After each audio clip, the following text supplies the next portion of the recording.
Alam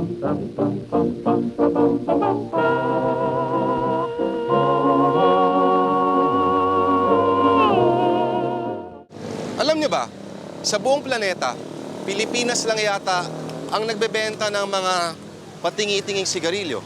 Pa-isa-isang candy, pa-isa-isang itlog. Magkano to? Saka na lang, ha? Dito ka rin makakabili ng tingi-tinging gel, shampoo, mantika, suka, toyo, toothpaste sa sachet at kung ano-ano pa. Pira-pirasong kamatis, bawang, sibuyas, pisong chicharon, candy at kung ano-ano pa. Kaya nga, shock ang mga foreigners sa atin. Masdan ang mga simbolo ng ating kultura. Ang tahanan, bahay kubo. Ang sasakyan, ang jeepney na nirecycle mula sa mga parte ng mga US Army parts noong World War II.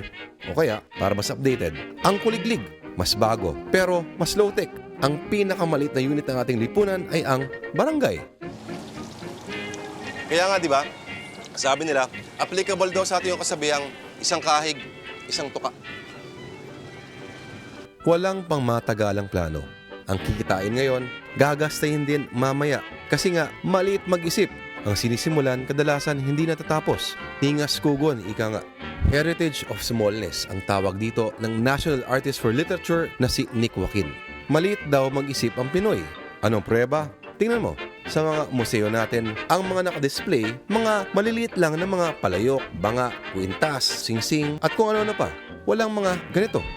At kung sa usapan naman ng negosyo, ganito ang konsepto ng Pinoy. Ang sari-sari store, kung saan nabibili ang lahat sa tingi. Ang kakaperanggot na estante na ganito, ito lang ang tinda. Ang gulong na kalbong-kalbo na at tagpi-tagpi, kaya pa ring pagtiyagaan. Basta lang merong ganito. Maliit mag-isip ang Pinoy. Sinasabi nga ni Nick Joaquin na kung di dahil sa mga Kastila, hindi tayo magkakaroon ng mga grandiosong katedral. Wala tayong Intramuros. Sila Bonifacio daw, maliit din mag-isip. Himagsikan na gamit lang ang itak at maliliit na baril. Kaya nga matindi ang ginawa ni Rizal. Nilagpasan niya ang kulto ng kaliitan sa pamamagitan ng pagsulat ng mga ambisyosong nobela sa paghangad na magkaroon ng nagkakaisang Pilipinas. Heritage of Smallness. Hanggang ngayon, dama pa rin natin ito. Ang kasalukuyang administrasyon, isang taon na, wala pa rin nasisimulang higanting infrastruktura kahit isang malaking tulay. So, ano na ang nangyari sa Just King PPP na yan? Kaya naman siguro bumabawi na lang tayo sa mga ganito.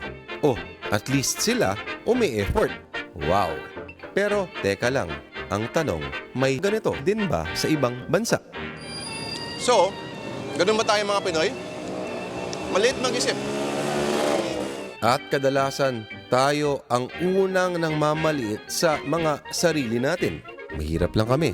Ito lang ang nakayanan namin. Pero, ang tanong, bakit hindi tayo maliit mag-isip pagdating sa mga ganito?